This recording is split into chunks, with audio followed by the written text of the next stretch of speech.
Hey everyone, welcome back. It's Lucid, and I'm once again joined by last year's tournament winner, Sai. This is last year's tournament winner, Sai, joining last year's tournament host and this year's tournament host, Lucid, for That's right. the middle of the war between the rampaging Gath and Pangea as they conquer Vaettiheim and are invading TNG. Also supported by Zababa eating or pecking away at Vaettiheim and trying to grab as much territory for themselves as they can, and Erythia on a hardcore warpath due to diplomatic breakdowns against TNG. Yeah, the last episode we pronounced TNG dead. I mean, Vaettiheim dead. They had suffered too much, and they still have a huge army left, but it's just like Humpty Dumpty's fallen off the wall, and Sai and I can't figure out how to put them back together again. Yeah, essentially, they never had their one big death stack battle, so they still have that in the tank. But they've lost so many incidental pieces of that, as it just kind of got picked apart while it was moving around, in large part just due to that bump, and just due to the fact that they can't magic phase all the pieces that they needed together, namely their god, to bring that together with their doom stack anymore. That combined with the fact that they've just lost all of their territory and really haven't been able to claw it back has kind of put them into a position where they just can't afford to continuously fight. So even if they do manage to make that one big engagement to, bring out this, massive army victory, they wouldn't be able to afford to do it twice just from the gem expenditure while still being down all of that territory and thus unable to replace any major losses. So because Yeah. of that, they definitely still have the ability to deal damage, and I think that we can expect to see at least one or two more big fights out of them, potentially even taking on Gath's biggest army or continuing to do more damage against Zababa. But we Yeah. can't expect them to be a viable contender for actually winning the game anymore. Yeah, I think they've been booted out of that spot. Yeah, And the thing very I good actually wanted to summary. talk about is since last episode, I had a chance to think a little bit more about that double rigger play. I actually don't think it's that cancerous anymore. And the reason for that is that it kind of makes rigger more of a gamble, but it doesn't provide any like cheap or easy way to decisively win a battle. So what I mean by that is that you can't just say like, oh, I'll have my super lich SC go in, cast rigger, and expect that to wipe out the enemy army. Like that doesn't work. It needs to be in support of enough stuff that you can actually stall out until turn timer, which is relatively hard against all that reinvigoration that TNG has brought. So even if you are successful in predicting that TNG is going to be casting rigor and using this as your counter, which last turn he obviously could because TNG wasn't aware of that mechanic. But moving forward, TNG just has the option to just not cast rigor, and then all that expense that you're bringing in order to stall out that army suddenly no longer matters because your rigor is helping them rather than doing the desired effect.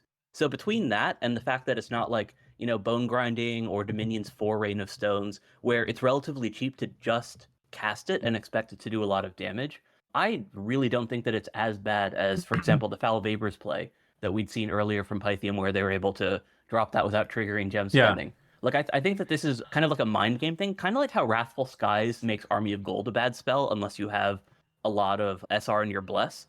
So, like, some people can cast it, but someone like Pangea would get heavily punished for casting Army of Gold if they're running into a Wrathful Skies trap. So they kind of need to decide every battle, am I casting Army of Gold or am I preparing for Wrathful Skies, right? So, like, Yeah. it more tracks like that to me rather than something that's truly, like, cancerous to fight into. Yeah, I don't think this is like such a big deal that like you can play around it.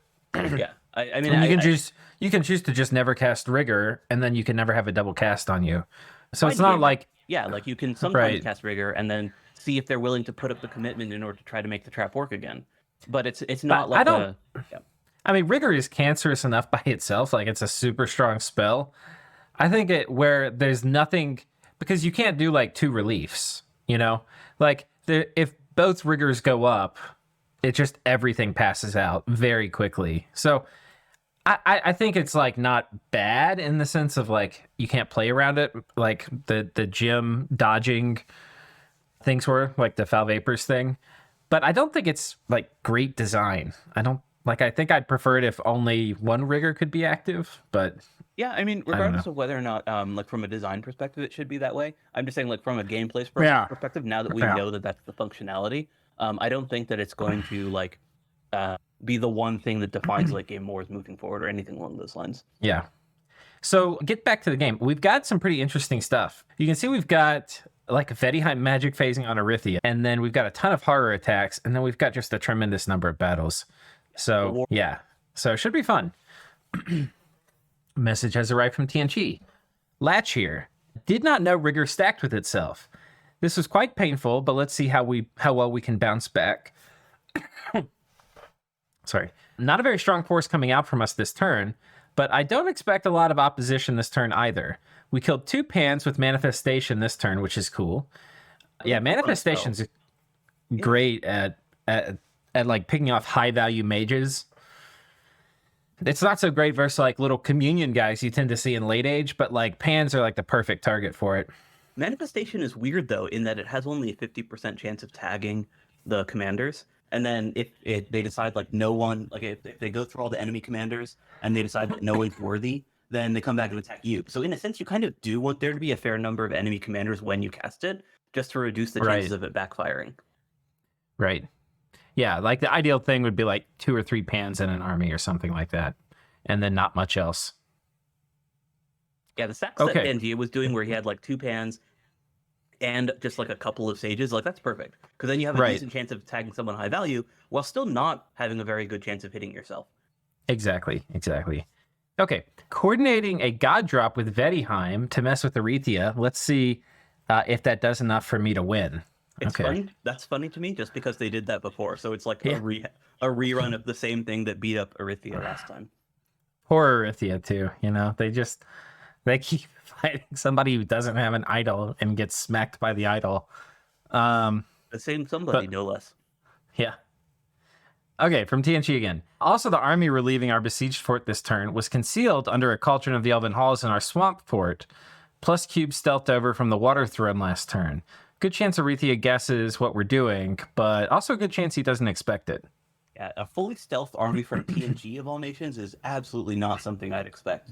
Like, I would expect TNG to maybe stealth a couple commanders just because they have good shade mail access, but I wouldn't expect a fully stealth, Elven Halls army. That's super cool. That's an actual strategy. Yeah, it's one thing I like that Demosthenes tends to do a lot is he makes a good use of the army exaggeration items and the army hiding items, and he doesn't use it randomly. He'll move armies, he'll have a real army in a fort. He'll move armies out of the fort, but replace it with an army bonus item. And then the fort he'll move the army into, he might put a cauldron of the Elven Halls, so it you can't see that it moved out and it looks like it's still there. He coordinates a lot of those things at a pretty solid micro level. That is cool. It did actually kind of throw him off though, because he didn't believe that Pan had as many sages as he did, because he is out there assuming that another player is doing the same trick. That's true. They did. Oh boy, did they. Yeah, if you guys missed it, last turn Pan had 90 sages doing Gifts of Heaven spam. It was pretty cool. And they all died. Well, they all died. 77 of them. Yeah.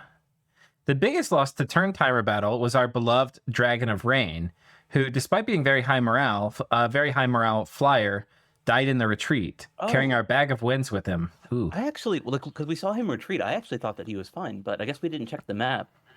Yeah. Bad luck, but it must be some cosmic law where we're only allowed to have one hero at a time. We rolled our second hero, a human Fire 2, Earth 2, Astral 2, Holy 3 dude this turn. Smiley face. Oh, that's one of the all-era heroes, I believe. They have a group called the Immortals, which show up across all 3 eras. Okay, very cool. The Wuxia guys. Right. I remember they have the Immortal dude, the Astral 2, Death 2, Air 2. The grumpy guy, who spreads the disease because he smells so bad. Right. Yeah, he's funny. And he's just used typically to Cloud Trapeze on armies and Wind of Death them. It's Yeah, the Master of the Iron Crush, that's that guy. So he's cool. But they have 2 other Immortals as well. I think I don't remember if Worthy Heroes added more of the Wuxia guys, but I think we did buff them. Okay. The fact that any army can die is why our evaluation of national power is so focused on the various nations' capacity to replace defeated armies. That army was about 5 turns of production for us for most things, with the exception of air gems, where it's more than 10. We will really suffer with the loss of our Celestial Soldier Corps and the Great Eagles with Galegate down. We really needed those. From what Pan has said, we were very unlucky and that we almost took rigor off that army as not needed and thus got a decisive victory, but we were too distracted by the Erythia stuff to make a decision on that. So they were thinking like, hey, maybe we don't need rigor, we won't cast it. And then there wouldn't have been the double cast. Yeah. So it would have been like that kind of weird mind game, except it would have been an accident. That would have been very fortuitous. Yeah. And would have totally ruined that strategy. Like, we probably wouldn't even be talking about it if it had shown up that way. Yeah, we wouldn't have known about it. I mean, so far as I can tell, I know Jay Brereton said that he's known about this for a long time, but he's the only other player I've heard of that's heard of that before, aside from Pan, who figured it out. But we were too distracted by the Erythia stuff to make a decision on that. But also lucky in that our cube scripting meant that his army died too. Yeah. Oh, I just looked it up, by the way. That TNG hero is not one of the immortals. He's a new one that I think Red Rob added, and he's representing a monk that is like ingratiated with the Mongol court. I assume it's based on a historic figure that I haven't heard of. That's cool. Okay, message from Gath. I've been mostly away for several days with little access to the game, so the plays this turn will be conservative and may appear quite sloppy. It looks like Vaettiheim has no gold to even put one PD in his provinces, and I actually feel that there is no reason for me to rush things now. At this point, I should be able to play the counter-raid game better. The only reason might be the upcoming Eternal Winter, but it hurts everyone, including Vaettiheim, because what is happening now is the direct consequence of it being cast. That's true. I love that people jumped on him when he cast Illwinter. I hate it when people cast Illwinter and I'm a Heat Nation in a game. It really pisses me off. And just seeing, I mean, as much as I want to like I'm kind of rooting for Vaettiheim, but at the same time, part of me is just like, yeah, you guys put that Illwinter caster down. Yeah, I will say, though, it's kind of fortuitous in that I don't think that they picked on him because of the Illwinter, so much as that was like the timing for when these wars were breaking down, where folks basically wanted to move out of the TNG war, and that made Pan plus Gath versus Vaettiheim seem like a very appealing target, given that they're maintaining that alliance. I think Gath really did lobby hard against it because of Illwinter. I'm sure there was some greed in it as well, because it was pretty logical. I'm sure that was part of it, but like if you look at where Gath's units were, they were largely already set up on his Vaettiheim border because he just finished eating the stuff in that region. The Arco stuff. The Arco stuff, yeah. So he already had his Seir there, and basically nowhere for them to go other than into Vaettiheim, while also already doing blood hunting operations on that border, which made him have a lot of Levites present as well. So between the two, he was basically set up to do a broad front invasion of Vaettiheim, and bringing together the big casters required was a pretty easy next step. Yeah. Okay. Not going to go farther into TNG's lands. I'll be selling all of my lanterns to Zababa. That's funny. We were talking about Zababa and lanterns last episode. And steadily finishing all research. Currently, it's Conjuration, Alt 9, everything else at 8, because there's no need to rush in this area either. And the sages are quite worthless for anything else. That's actually very far-sighted of him, in that he knows that because his holy guys, unlike most lab rats, can't be just like unzipped and provide a bunch of value into a battle, just because they're literally just lab rats. And while that's often a disadvantage early game, it also means that they become completely useless late game. So once he has like the core research that he needs, Alt 9 obviously being huge for Army of Gold, Conjuration 9 being nice for Tartarians, I assume.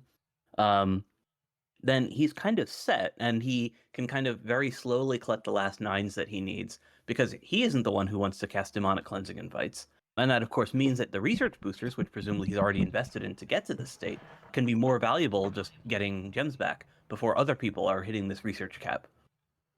Yeah. And, it's possible. Zababa has a bigger border, I believe, with... Wait, do they? Let's take a look real quick.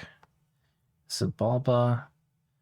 They'll have a big border. Oh, they're going to have bigger border with Gath. I was going to say they might have a bigger border with Pan, because it might be their... Zababa, I feel, is weak enough that they probably get lobbied to like join people's team against one of the top players. So it might be Gath also, trying to get Zababa, make friendly with Zababa here.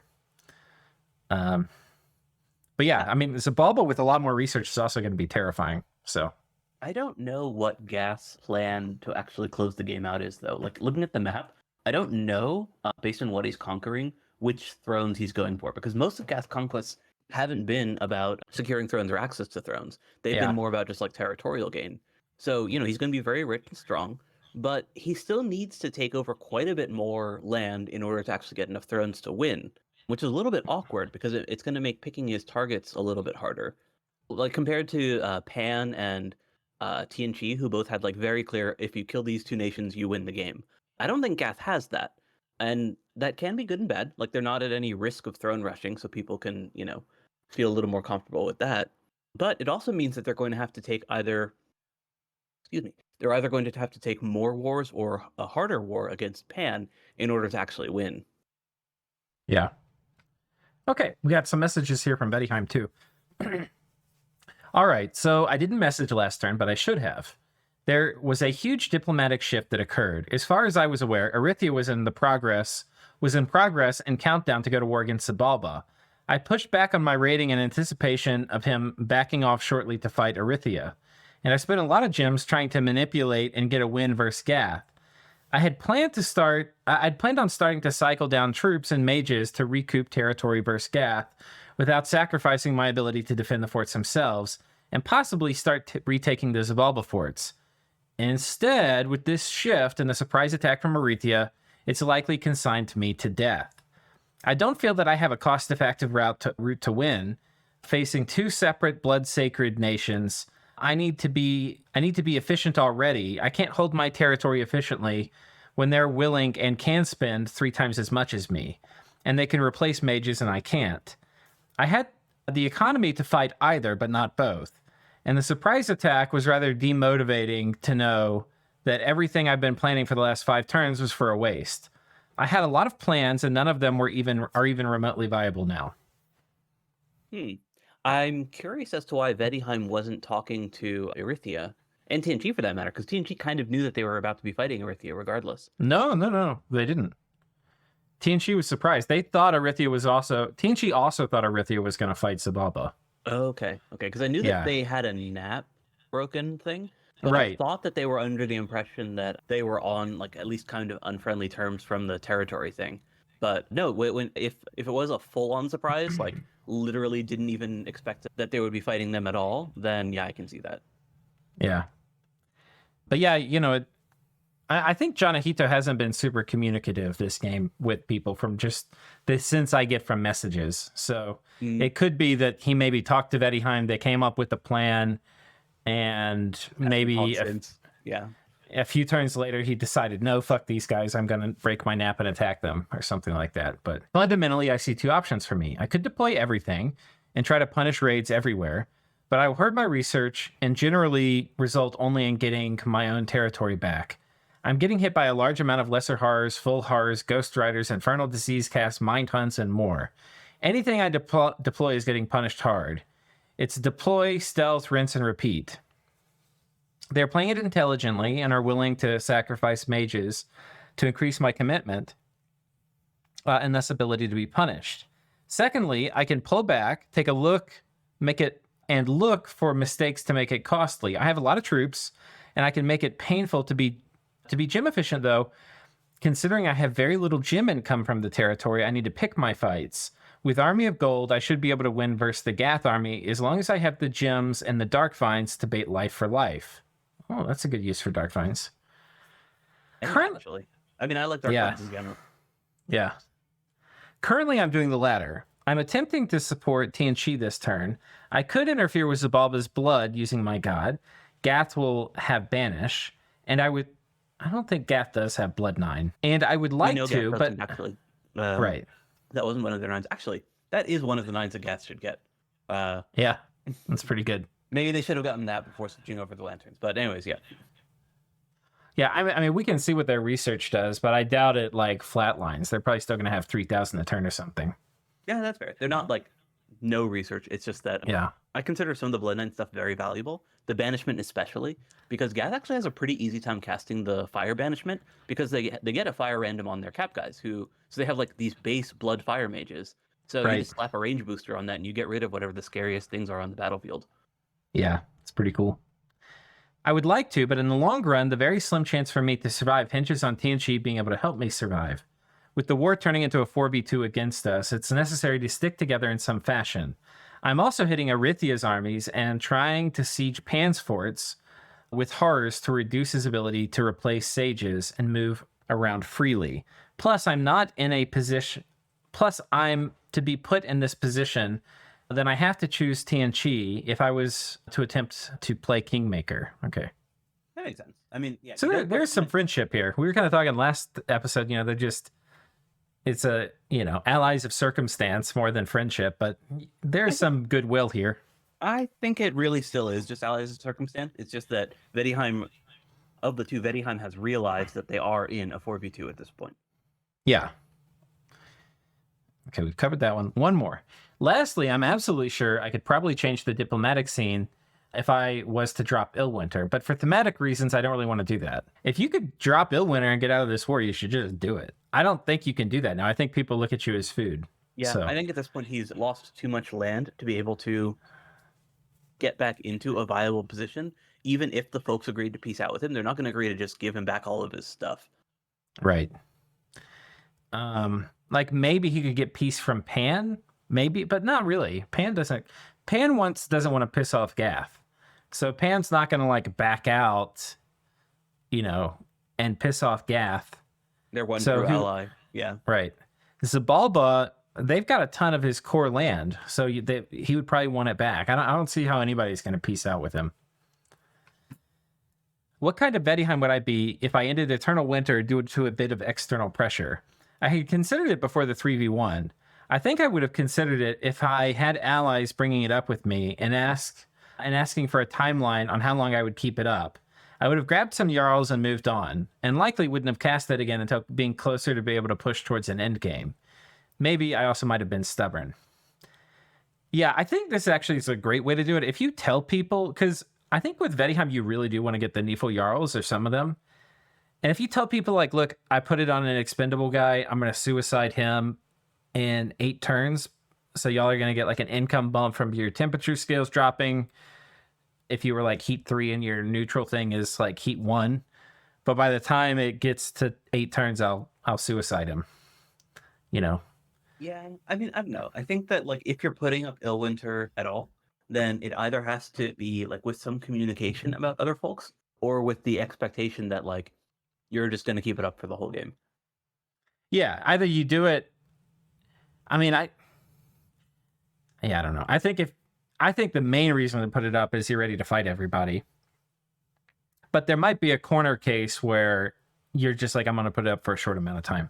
Because unless it's like Atlantis or Kalim or some of the other really cold themed nations, they're not going to be very happy about you putting it up. So you can like talk to them, but like, what am I going to say? You're asking me if I'm going to declare war if you put Illwinter up? I mean, I don't know if I would tell you. But okay, but with the coalition, they can suck it up. Eternal Winter is here to stay, Vetti for life. It also means I hold no grudge for Zababa out of all people. I fully respect that he has to go after the Illwinter holder so that his bats are useful. I'm missing the Dominion 6 adjustment to cold-blooded here. I think Zababa and I could have been decent allies otherwise. Okay. Well, let's start this off with some fireworks. We heard about a Vaettiheim attack here on Arithia. And here we have it, shit-eating grin. Godfather Waffles. He had to put on an arcane lens so he could finally hit this province. Just to get in range, yeah. And those 2 mist clots are super valuable when that's all you've got. On the other hand, this is not a big Arithia stack. Arithia can lose all of this and shrug. Yeah. But it does take tempo away from them. And Arithia is not exactly rolling in super high-powered armies.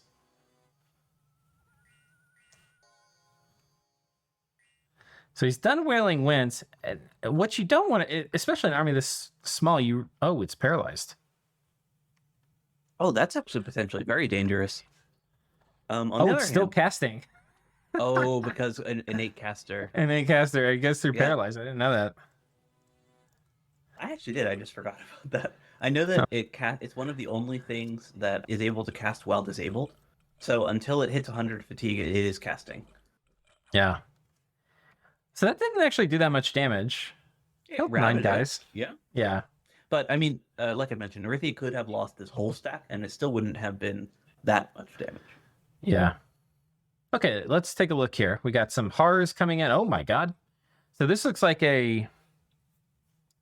Did a Neithel Jarl drop into a Yeah, okay. Hell yeah. Oh shit. Ring of Wizardry on a Neithel Jarl with the Storm Staff. Uses that to teleport in, Cloud Trap he's in, to a stealthy army of goblins. And this isn't just like some crap army. This is a bunch of Rimvetti. He also brought in a Adept to the Silver Order and a Adept to the Iron Order, all with magic phase attacks. And I'm thinking he has Army of Gold and some other stuff. And so he's going to jump on this Zababa force. Yeah, and this is a trick that Vaettiheim has used before. It's something that he's very well adapted to, is triggering magic phase attacks with his stealthy armies. Yeah.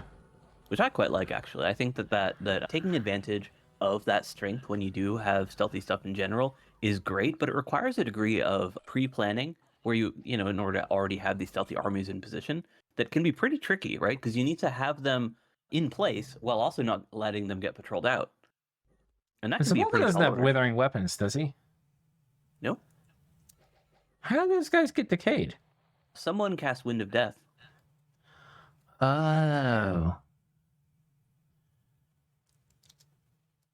It must have been this guy. Did he cast it?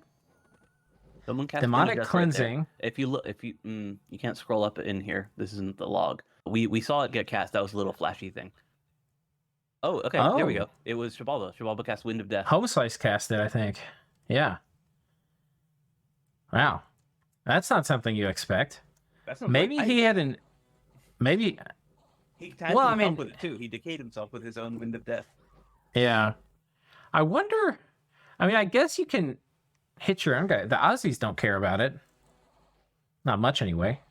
It's a little weird to cast it though. Like, it's definitely not something that like you would randomly do in an army fight. Oh, here's my guess. This is a magic phase attack. I bet you that guy wasn't going with the army. I bet he was maybe staying behind as a trap or something like that. That would make sense, yeah. And then he just happened to catch the army with him.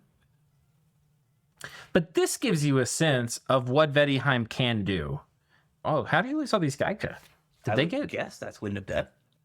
There's nothing else that's killing them, really. He's got a Storm Staff. Where are the Gaija? Oh, there's a couple. They're pretty close to the front line. Does this guy get... Did he get killed by cold fatigue damage? Oh, wow. Oh. He got killed by cold auras. Yeah, he did. Oh, Marble Warriors. Yeah. Oh, yeah. I guess we have seen this before, actually. Yeah. They take the fatigue Come on, damage. dude. You can't cast Marble Warriors. Do Army of Gold or something. You can't do this. Yeah, so I think all the deaths here were friendly fire from Cold Auras. Or Wailing Winds. I think it was one of the two. Like, some is from the cold auras, and then some is from the decay. Yeah. I mean, man, this would have been such a clean win. Maybe he would have lost 1 or 2 here from decay, but this is... How many of the Rimvetti died from decay at the end? I think this would have been such a clean victory. I think most of the Rimvetti deaths actually were from decay. Because you can see that there's quite a few purple. Yeah. And if he had done turn 1 anti-magic... Oh, yeah, that got him. Yeah. Yeah, turn 1 anti-magic would have helped us a lot. So basically, look at the Aussies. 60 Aussies, 0 kills. So this is just sort of... I mean, it's way easy for us to be like, hey, he did something really good. But, like, this is kind of showing some of the potential of Vaettiheim. And this because this guy knows what he's doing. But it's kind of unfortunate we haven't seen more of this. Well, he did try it before, actually, and it failed, remember? He tried it pretty much exactly the same thing of a magic phase attack supporting the stealthy guys, and it just got destroyed. Remember that one? Where the Ocelotls just jumped in because he lacked the... it was no Storm Staff. Yeah. But it's like, come on. You're fighting Zababa. It's...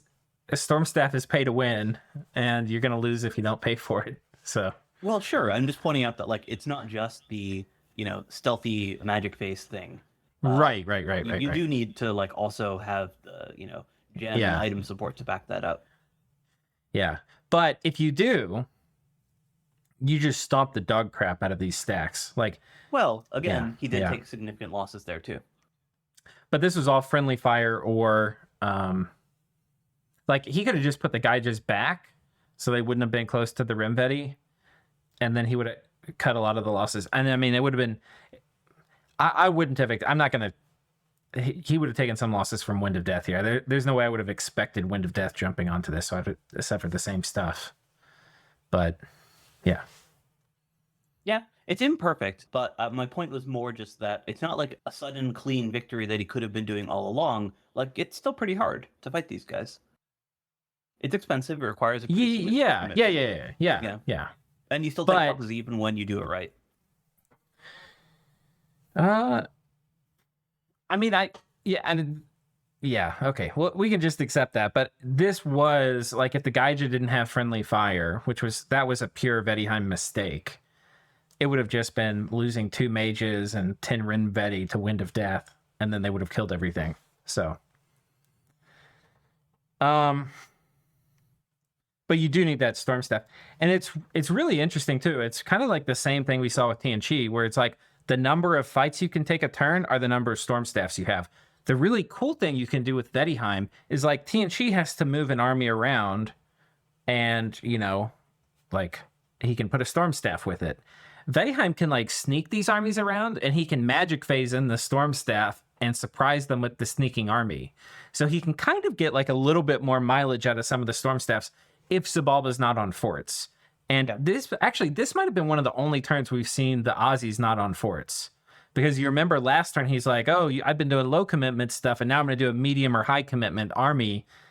And then he killed a bunch of the counter raiders. Well, and then now he gets one of those armies jumped. But yeah. Right. The other thing, though, that I would say to that is that, well, that's true. It does require that you have your armies stealthed around, spread out like that, which is expensive, right? Because the armies that are out stealthing are not counter raiding. Right. That's certainly true. Okay. Some horror attacks. I think they're pretty much all successful here. And we saw that. Okay. So we're done with magic phase. Who do you want to start with? Should we go to Vaettiheim, I guess? Vaettiheim, yeah, because we've been talking about Vaettiheim so far. So we can just keep talking about the Vetti battles. Okay. So this was the Vaettiheim battle we saw. In the fort here, Grandfather Earth and Golem. This is probably one of the higher Zababa stacks we've seen. Higher commitment Zababa stacks. We've got a hero. And yeah, we've seen that hero before, and he has been doing the weapons of sharpness stuff. The Strings of Giants Eater is actually off script because he's been relying on Rush of Strength instead. And the army here just isn't bad enough for him to burn his Earth Gems. Right. A little attack here from Zababa. Otherwise, not much happening with Zababa in this region.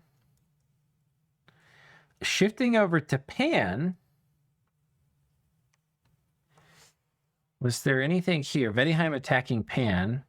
Or just a single Harpy. So Pangea pieced out. Oh. Not pieced out so much as... rolled out.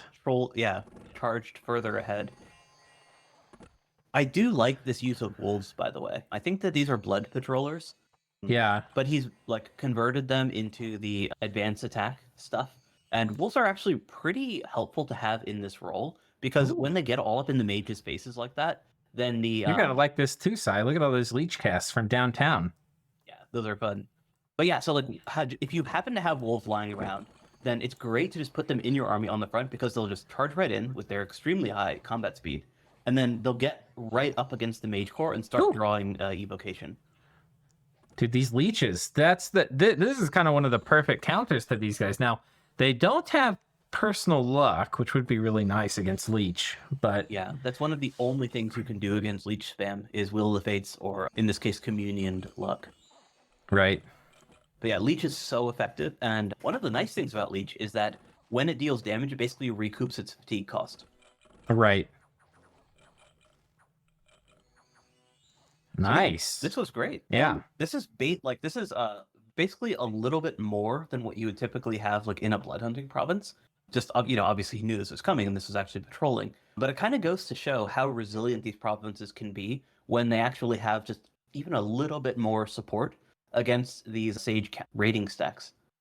Yeah, and this wasn't like a lot of gems spent or anything terribly fancy from Vaettiheim. It was kind of, one way to look at it is it was this Pangea mid-commitment stack that has been really good. It's been kind of dominant when it runs into anything that's not a Doom stack. And here we see basically equivalent commitment from Vaettiheim, and it just crushes those guys. I actually think that a lot of the credit for that goes to the Wolf, just because they were drawing all of the early evocation from those sages, and that's kind of what this pan stack relies on in order to actually win. Between that and the province defense, like there was enough stuff drawing the sage fire that the leech spam was able to just clear everything out. Right. And he was probably, the sages were probably pretty resistant to a lot of things in melee, but then the leech spam just ignored all that. You've got protection and body ethereal and astral shield and personal regen. Don't care. One hit, one kill. Yeah, blood evocation, when you can afford to use it, is really scary. Yeah. Oh, getting another little battle here with Zababa. Zababa going deep here into Vaettiheim. Was that your phone? Oh, okay. Yeah, that was my phone.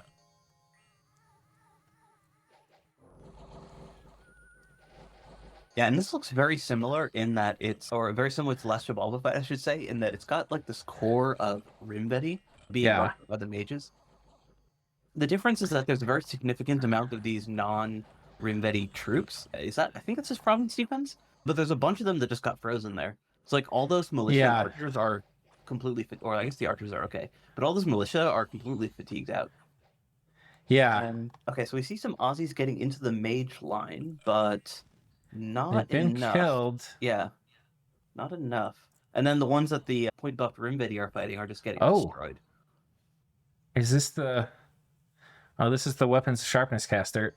Oh, he got out. Okay. Or he got out. No, he didn't actually. He got killed while he was flying out. Because remember, they're in that square for an additional turn. Yeah, I didn't see damage numbers pop up on him though. What was? Oh no, is that not him? The 11 that's in the air there. Or the Maybe 20? We can see. There's red. Well, actually, you can check the combat thing. It's the Camazot. Camazot, this one? Oh, no. That must be the Chilean. The Shilon. Oh, he's dead. Oh, he had Undying. Undying. Okay. So he actually did retreat. Does it say he retreated or does it say he's dead? He will die after the battle's over. Yeah, right. So it says he retreated. He did retreat. He's in the air right now. Right. Okay. But yeah, so I was right. That the number that's in the air for that guy was, in fact, for him. So he's dead after the battle. Right. And you can actually, it's funny because it shows that he retreated, but it already removed his gear. Yeah. Okay. I mean, damn, that's a win. And this was 60 Aussies. So before, these Aussies have been running into like 40 or 50 dudes. So like Zababa's using these stacks, and it's like, okay, it's going to kill. If you're defending with like 40 dudes, we're going to kill that really quickly. But Vaettiheim's like, oh, I'll put actually 20 PD here, and I'll bring 160 troops. 20 of them are good. The rest is all garbage. And that's going to distract these guys, the Aussies, for long enough for us to kill them. And actually, I would say that the Rimvedis actually did a lot of work there. I mean, both looking at the kill count and how his army was set up to do the point buffing, like this really was my Rimvedis are going to take these Aussies. Fight. And they did. I mean, look at the kill count. Holy shit. Yeah. So Vaettiheim showing that he probably would have won a 1v1 against Zababa. We already knew that. I mean, with the first turn of the war where he smashed the initial Shabalpin stack, I would say that, like, 1v1, this would be very decisively Vaettiheim favored. The question is, could he have won a 1v1 against Gath? And that I'm, less confident about. Yeah. So up here, so he's taken out 2 of these Aussie stacks, and importantly, I think he's killed... Oh, this Bakab got away. And I don't know if the Camazots had... Did he get the weapons of... Let's see if he got the weapons of sharpness caster here. This is probably like the 5th time we've watched this battle. Yeah, he did get the other weapons of sharpness caster guy. Oh, that's the guy who decayed himself, actually. He hit himself with his own wind of death. And he's twice born, so he's fine. Like, he loses a skull staff, but... Yeah. Okay, so this one, Hakuyam or whatever, does he get off? He retreated with positive hit points. Okay, so this Weapons of Sharpness caster survived. Okay. Yeah, and we had actually seen that he had decayed himself. Oh, right. Okay. But we would have seen that in the log if the Weapons of Sharpness caster died. Right.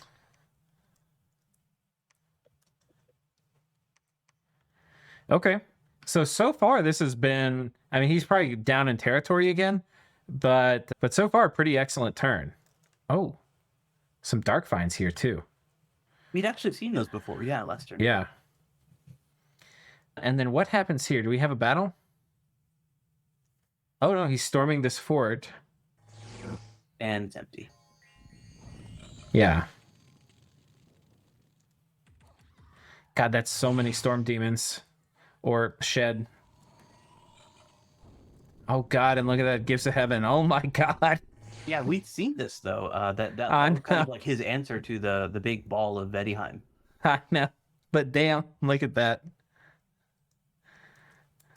It's one of the coolest spell effects in Dominions, and the sound for the Gifts of Heaven. I don't know where that came from, but it's perfect.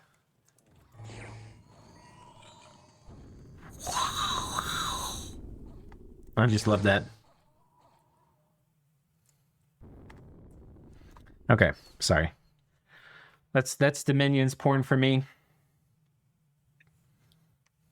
Yeah, it's a fun spell.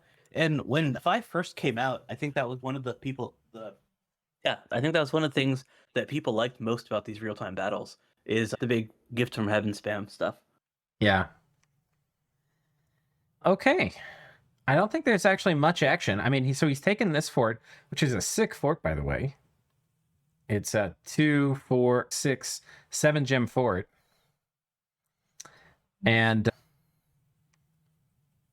I mean, he's got pretty high value units running around here. He's got a golem here. I wonder if some of these were taken this turn. Early summer? No. So he's got different counter rating things set up. That's what it looks like. Okay. So I guess with your permissions, I will go on to, one last thing. Gartha coming in wants, oh wait, we can't see it, but Garth is here and wants to feed at the Vaettiheim Trough as well. Yeah, opportunistically, but... that's spicy. Gath is like, nope, because he was attacking an Agartha flag. Yeah, I don't think that Gath has any particular need to respect Agarthan territorial integrity right now. Oh yeah, of course. I just meant there's some humor in it, I guess. Yeah, no, if Gath decides that, he's taking any given territory in this Vaettiheim front, he's just going to take it. And I think that throne in particular, there's no way that Agartha has any reasonable expectation of holding on to. That's the truth, isn't it? Yeah, but, a boy can dream. Maybe he's actually doing this for Gath, in that, like, it was communicated that he should be going on to this fort in order to lock it down, because Gath doesn't have an army in range to actually hold it. Because that's possible. Because he did hit this with horrors, but then he didn't hit it with a scout. So presumably Agartha knew to move onto it this turn. That actually lines up more with how Aaron would play too. So that probably is what happened. So Garth is basically like the mercenary in this conflict and hoping to get some sort of territorial reward, probably in TNG territory, for his efforts on the Vaettiheim front. So TNG attacking Pan here. So TNG's staying on the aggression. He's staying on the offensive here against Pangea. But I mean, you certainly don't stay here, right? Not with this. Maybe you do. He mentioned that he's been hiding stuff, so he might actually have enough reinforcements in range to support this army. But yeah, I mean, that is a large number of sieges. A lot of sieges. And we finally see cubes. Oh yeah, that's cool. He might have stolen those or something. I don't know if I'm sure you can steal them. I forget how, but they're magic. They're not mindless, so you can just do enslave mind. Are they mindless? Yeah, they're mindless magic beings, I believe. No cubes here in this TNG army. Let's see if we maybe get some cubes served up for us over here. Yes, they're mindless and magic beings, right? So you would steal them with the arcane domination. Okay. Yeah, you're right. They are mindless. Okay, so no action really on this front in terms of big battles. Though we did have the TNG army rolling out, and we get a scout here of the reinforcements TNG has available, and presumably this was to pick off some kind of Pangean raiding squad. Yeah, so maybe we'll see another Pangea attack with like a real army. Yeah. This is iron walled, so it's up to 1,000 wall integrity. Plus 1,000 even to its base 100. All right. Now this looks kind of interesting. TNG attacking Pangea. Yeah, they'd kind of, I'd commented at the very start of the game that they had kind of been set up to have these guys as thugs. Oh, this was a suicide. Yeah, he just doesn't want to pay his pension. That's right. Cheap bastard. But like we kind of talked at the start of the game how he'd been set up to have his mages serving as thugs. Also, if you see that burning flag there, Erythea pillaged a province. I suspect that was an insane commander. Oh, okay. Because Erythea doesn't really have a good reason to go, actually pillage a province. And they get, is it the kings that are insane? They're royalty, yeah, both the kings and the queens, to represent the Ptolemaic incest. Right. Although in Dominion's lore, it's because of really and unrelated, but yeah. Yeah. Okay. So this is a real army. Yeah. Yeah, like this is about like as well supported of an army as TNG is going to be putting together. Yeah. Huh. Okay. I'm surprised do they have mass flight in that army? Let's take a look. I mean, I think you must, right? Otherwise, you wouldn't use the cubes like that. I mean, TNG gets access to Air 2s, which you... That's the mass flight guy. Yeah. Erythea pushing inwards with this army.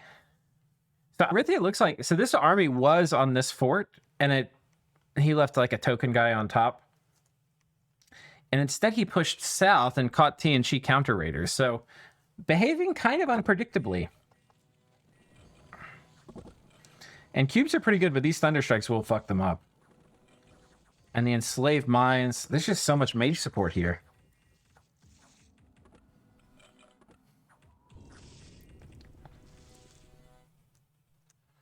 Yeah, they pick up Spirit Master as well. Are the Spirit Masters the Death Heir? No. They can be, but not like to the degree of the other guys. Yeah. They're not the reliable Death Heirs. And when you Divine Name or Gift of Reason an enslaved mage, it actually re-rolls their randoms. So even if you do enslave a mage whose randoms you like, you aren't guaranteed to get them. But yeah, that's the armor that we'd seen before, which I'd kind of called like a low-ish commitment stack, just because it's mostly using those cheaper mystics and not a ton of gems. Yeah. And over here, I suspect that Erythea has the artifact that gives you free Vine Men. Yeah, that would make sense. Them.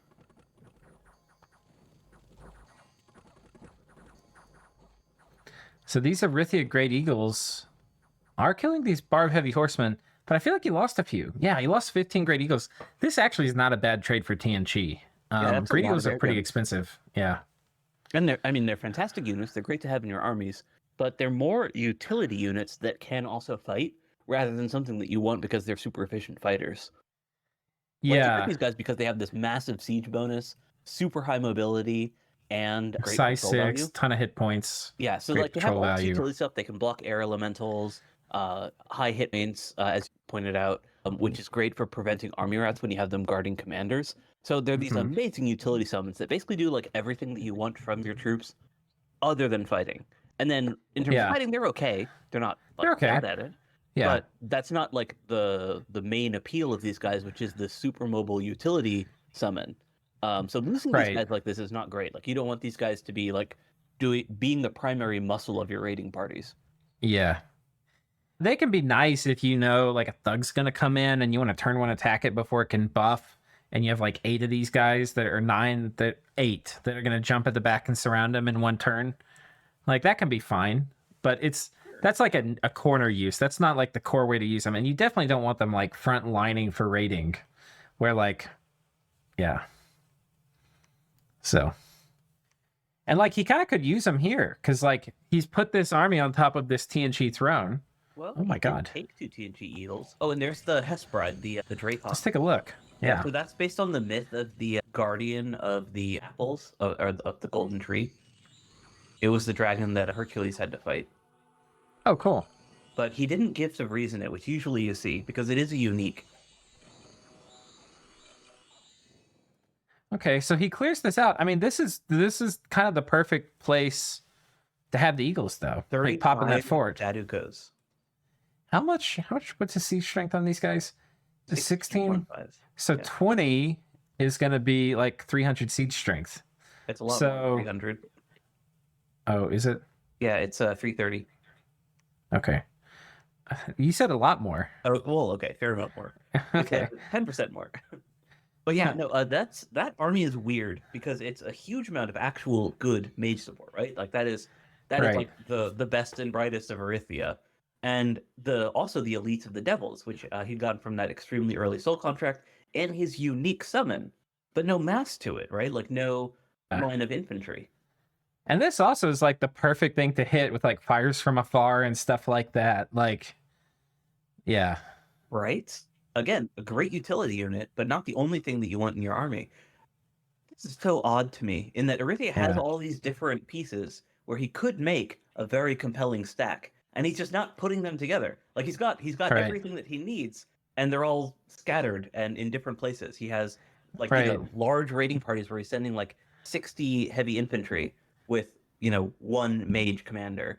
And then he's got And this ended up working out. Like, this is kind of cool. This is going to kill a bunch of counter raiders. It's going to be hard. Clearly, it's going to be hard to predict the movement. that one I think is okay, but But it's also these- like we'd call yeah. relatively cheap, right? Like it's the Yeah. the cheaper thing is- mage. Yeah.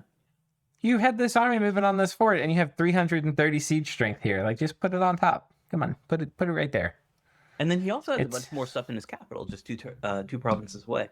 Yeah. It's very odd Um, to me the way that Erythia is playing here because again, like he has the troops, he has the mages, and he's using them separately, right? Like he doesn't have Mhm. an army that has all the pieces. Yeah. So there's another army up here. There's this army here. The thing is TNG has the capability to put together. He can put maybe 3 armies that could kill either this, or this. So Yeah, I think as long as TNG guesses right, he can handle Erythia's invasion. The problem is that he has Right. to do that while also fighting Pan, and Pan is bringing very significant forces to bear. Especially, the one you just highlighted in 120. That I think is Pan's Doom Stack, or as close I- to Doom Stack as they get. I can't help but wonder if he could peace out with Pan. Like, I think he'd be like, look, Erythia Nap broke me. Why don't you go finish Vaettiheim? And I'm sorry for declaring war. And let's do like a 10-turn no attack. Because Pan probably would like the ability to come in here and get some spoils. And it's going to be hard going to kill TNG. Maybe they wouldn't accept peace, but I just feel like TNG really should just try to focus on Erythia, and like maybe he gives him this fort, in exchange. Did you give up the endless fields? Oh no, 4 astral return. I mean, he lost more in that one battle where the both armies died than this will ever give all game. So it's like, Yeah, no, I don't know what is going on the Diblo front or what we can expect Yeah. there. My personal guess, though, is that they're not piecing out. yeah, I don't think they will, but I think a case could be made for it. I think you could buy Pan off here. Like you give him, maybe he gets this fort and this fort, and then you get enough time to go kill Erythia. I mean, If you'll fuck, Pan remember- would love to jump in and kill Erythia too. Unless there's a Nexus thing.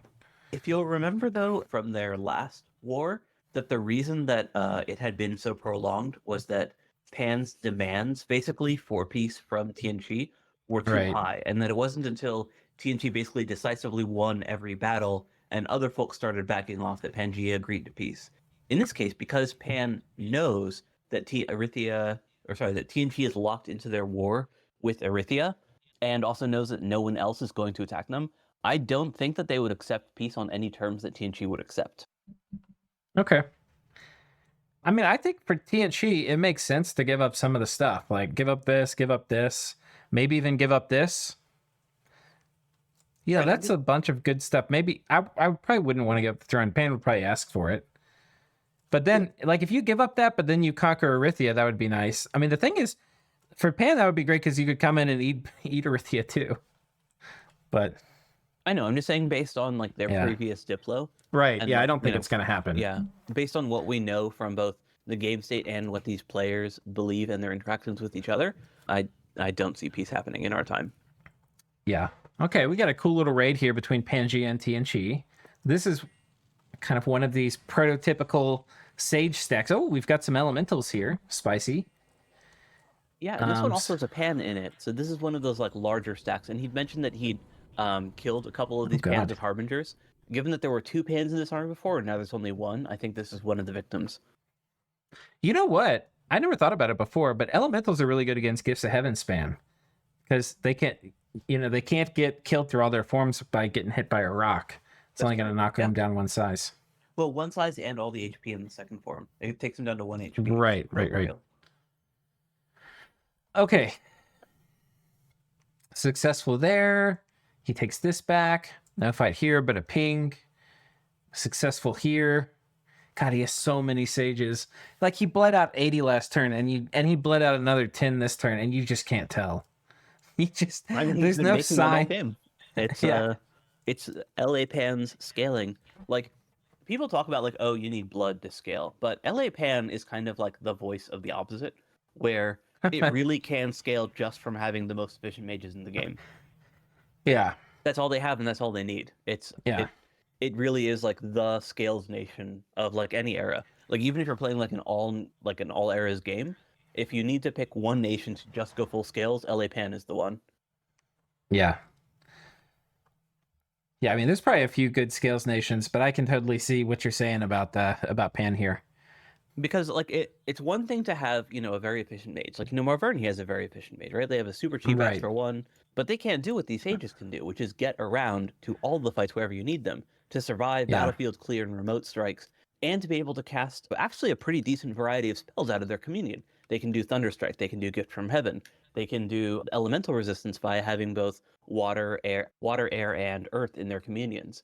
So they have the ability to be extremely flexible, in addition to just having the straightforward, strong power of very cheap, large communions. And in addition to the fact that, they have this great mobility, this resilience against battlefield clear and remote attacks, the strength of the sages in having just like, very high base morale and magic resistance also means that the late game battlefield clear that they would go run into from other astral nations is less effective as well. So they just have like everything that you would want in a mage on a very cheap chassis. Yeah, they're pretty good. But I mean, yeah, I don't know if that makes them the best scales nation in the game, but they definitely are a very good scales nation. Yeah, I guess the only other one in contention I would say is MA Ulm. But like everyone else, you want like something else from your god other than just scales. LA Arca is another really good scales nation, I guess. Yeah, but yeah, I mean, yeah, it's a long topic, and we're at an hour. This is not the video for what is the best scales nation. Best scales nation in the game. That would be a fun video to make. But I do think that LA Pan is best run with full scales. Has that? Yeah. And that a large part of the reason that they can get away with that is that they don't need anything that the sages can't provide. Outside of like, late game scaling, which this particular Pan build I actually like quite a bit. I think this is much better than the LA Pan build that I ran. In part just because it provides that late game SC option of being able to just drop your god and hit something, while also and the Nexus, Wishcaster, all those things. Exactly, yes. Yeah. But where you have the big Astral to do the late game stuff that your nation can scale with. Yeah. And one of the fun things that I actually like that was showcased in that fight is the synergy between Gath's Bless and these Serim, or Shadim, where the Seers or the Serim are just like tanking the Thunderstrike friendly fire. Oh, right. Yeah, that's a great point. That's a very good point. Otherwise, these guys do have freaking intense friendly fire. So. Yeah, and like not even just due to lack of accuracy, but just due to the fact that they kill stuff so quickly that there are still projectiles in the air while the guys are running forward. Yeah, very true. Okay, well, I think that's it. Let's double check Agartha. They're the one we didn't really cover extensively. Any action? They Tomb have Oracle Tomb Oracle. here. I mean, that's cool. They hit Conjuration. I think it's Con 6, Yeah. 7. Where's Tomb Oracle? Looking this up. Okay. Tomb Oracles are Conjuration 6. I was right. Yeah. Cool. Okay. So I think that's it. Closing thoughts. Instead of closing thoughts, what are you most excited about next turn? I still want to see where Vaettiheim's Doomstack is, because we know that it's out there somewhere, but we haven't seen it actually hit anything yet. Yeah. It tried. It swung and missed at Gath twice, but there's still a chance that it's going to come out and deal some damage at some point. Yeah. So I'm most excited And to see that in action. it could also decide, okay, we're going to come back and defend our core lands. It's a little late for that, as we had discussed, but yeah, I'm excited to see what they do there too. I mean, and it would make sense if they come out swinging next turn, because they're probably buzzing a little bit from all the Aussies and Sages they killed this turn. So Yeah, and it's not like they have anything to lose at this point. yeah, that's true. I want to see what these 200 Sages do. Oh yeah. We'll finally get to see a Pangea, or I guess the Devil Rigger was kind of a Pangea Doomstack. Yeah. But I guess we'll see another Pangea Doomstack in action. Yeah. Oh, Vaettiheim doing locking down forts over here. That's interesting. Yeah, he'd mentioned that he was doing that in his message, actually. That he was doing R rating to lock down Pan's logistics. What is this? Water elementals? Oh, suicide? This must be suicide, right?